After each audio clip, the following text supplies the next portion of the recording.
In terms of the work that the account holder actually puts in, you know, he or she has garnered 10,500 followers.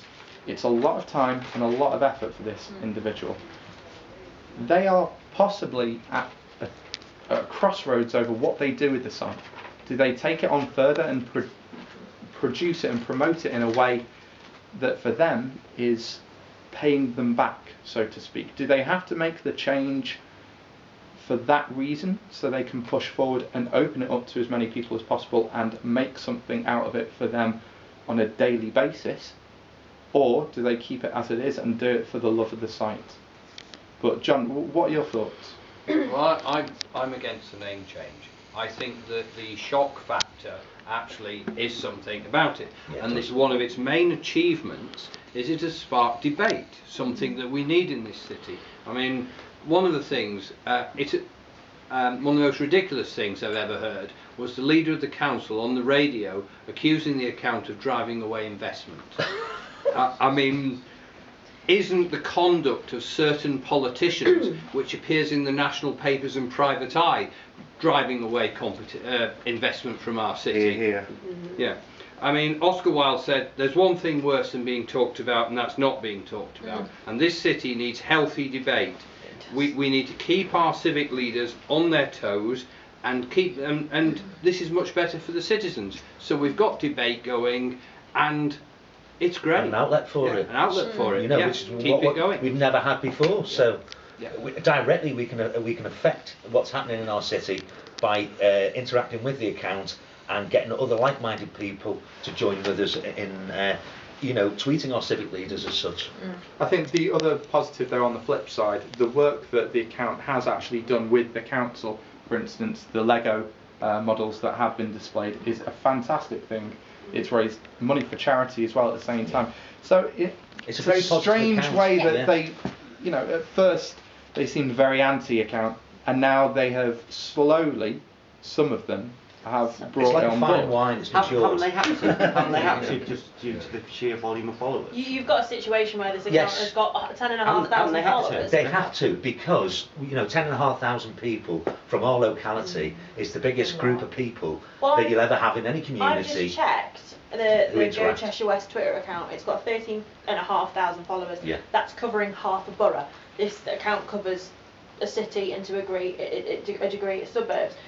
And that's over 18 months, and the local authority's been going for quite some time longer. So when you've got a situation where one person running the account and whoever else is helping is garnering more interest and more debate and more sort of discussions than the council. I would say I only followed the council because of the attention that was brought to me by the account.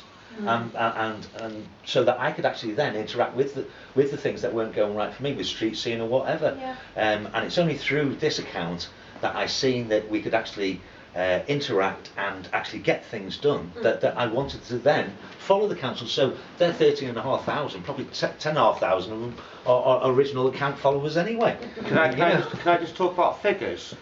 Chester and Cheshire West has got a population of 331,000. 10,500 of which follow Chester, the accounts.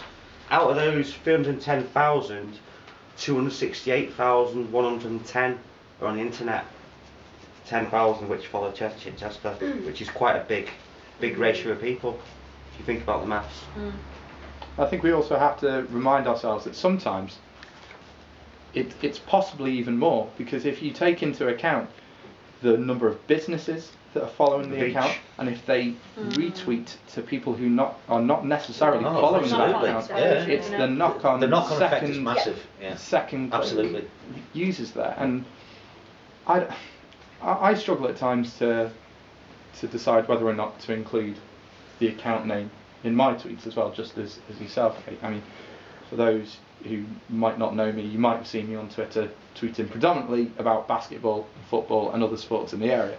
I'm absolutely huge follower of Cheshire Phoenix, and they are very, very open at times to still retweet the actual tweets featuring the account name of this account, which for me says quite a lot. They are open to it, and they understand being a community interest club of a sports club, that it has its positive outreach as well.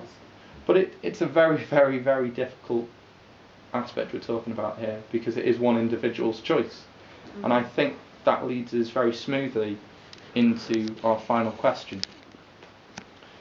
Does the account represent the city and its suburbs, or do you feel it is representative of an individual and their thoughts and feelings, and their decision to retweet something or not based on their personal opinion as to whether or not it gets a retweet? Very good question. It's a great question. It is a very good question. I know the answer. Go on, Kate. We'll start with you then. It's the person. Always the person. You know, that's what I've said, haven't I?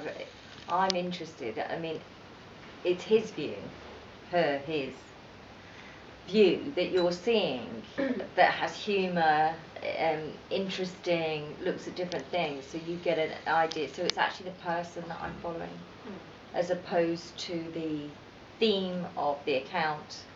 So it's the person and their take, which is similar to my take, and something that I find interesting, I find amusing. So to me it's more being able to understand the person behind it and think they're funny and enjoy the things that they look at. So that's definitely what I see, the person as opposed to the figurehead. Okay, Dan, your feelings on it. Do you feel it is representative of the city and its suburbs, or of one person alone? I think you have to be really careful. I think the account's got a number of issues it has to make sure that it's well avoids. I talk about the Coldplay factor, which is trying to appeal to everyone at once about everything.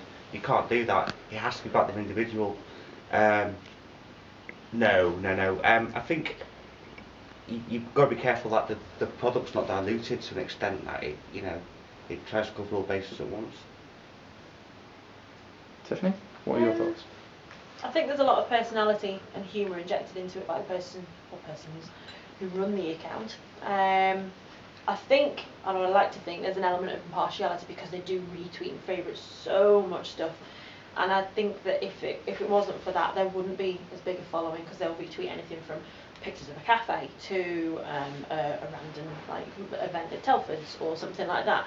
So they do cover a broad spectrum with what they sort of retweet, but the personality is injected, and I think that's a nice side of it as well.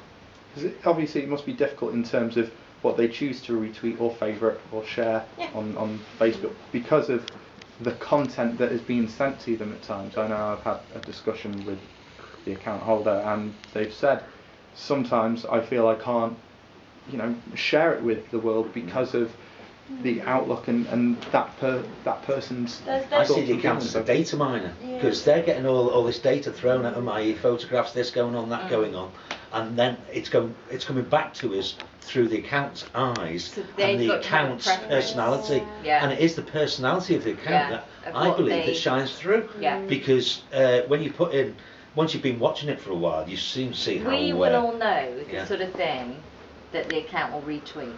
I bet. Straight away. Yeah. But it's got to be quirky. It's got to be interesting. It's got to appeal to the majority, and it's got to have. The majority does. Has it got to appeal to the majority? Well, I wouldn't say the majority, because I believe that the account makes the majority. Because through information it's been shared so eloquently by the account, which we wouldn't normally have access to. But you do by state's individuality, it remains what it is. Absolutely, you do get the good, the bad and the ugly though, because otherwise we wouldn't have a situation where we can all turn around and say, hey, do you remember that argument they had with the council leader? Because they chose at that point in time, regardless of the fact it wasn't a compliment, this person in question decided to go, don't like you. They wanted to fight and they lost. But you've got a situation where they chose to retweet that. It didn't have to be fluffy and nice, it didn't have to have unicorns in the background, and it didn't, but it garnered discussion, and I think that's important, because it wasn't a case of, I'm going to ignore that because it wasn't very nice about my account. They retweeted it, it caused discussion, it got much more sort of interest in the account, which possibly a bit of a side. The account's got to have that side to it. It's got to have that aggression as well, and saying I'll stand up for myself, and I'll stand up for my city, and I don't care what you say, Mr. Councillor, because this is what we believe, and this is what I think, and what does everybody else think? And that's the beauty of it. It actually engages all of Yeah. us in these decisions. There's a massive Yeah. engagement You know? factor with it. John, your thoughts on, do you believe it is a individual's account, or do you believe it's for the good of the city of Chester? I actually think, well, originally it's an individual's account, and that individual has a major stamp over it, but the community has developed around it. Yeah. And I think what you've got to look at is the account in context as to everything else that's all the other accounts about Chester. I mean, the council has got a huge PR machine backed by a £1.2 million a year budget for spin doctors and turd polishers who tell you that circles are square. We will be careful about what we say about the local council. And send out glossy propaganda sheets 4 times a year saying free on them, which they cost 30 grand a pop to the taxpayers. And we have politicians who'd like to make out the city is some kind of utopia. We need a balance. And there are anti-council accounts, there are various accounts. The Quack Watcher's a famous one. There are quite a few. And what these accounts do is balance everything. Yeah. So you're getting, on one hand, the debate about what politicians would tell you. On the other hand, you're getting what the people want to say through various accounts. And I think it's, again, comes back to the point about healthy debate. And I think that's the main aspect of it. So don't change anything, leave it as it is. It's great. Yes. Here, John. Thank you. Well said. Fantastic. Personally, I won't try and put my own viewpoint on it. I think it's a great account, personally. That's all I will say. The name is another aspect. I can understand both sides of the argument. I always have done and always will do, in terms of, from a business sense, what it means, and then also from a community aspect and how people have been attracted to it through that. But it's been very interesting to hear everyone's thoughts. Hopefully everybody online watching this as well will have heard it.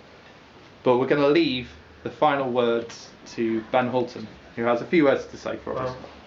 I will say that since I started following the account, I've fallen back in love with the city again, which prior to that I was quite cynical about. Didn't really know what was going on in the city, and then now I think the account's run by somebody that's so sensitive towards what goes on around the city, and particularly sort of can see things within the city that we don't necessarily see, and then we can kind of share that. Yeah, he shares that with us, and then we find out new things that happen and new things that are going on, and I think that's a really positive thing to have for Chester. Yeah, absolutely, Ben. Well said. Well said. Ben, you're going to make me cry. Yeah. Fantastic. My name's Rob Jeffries. Thank you for joining us. I have one final thing to say. I am not shit Chester. Thank you very much. Bye. Very good. Very good.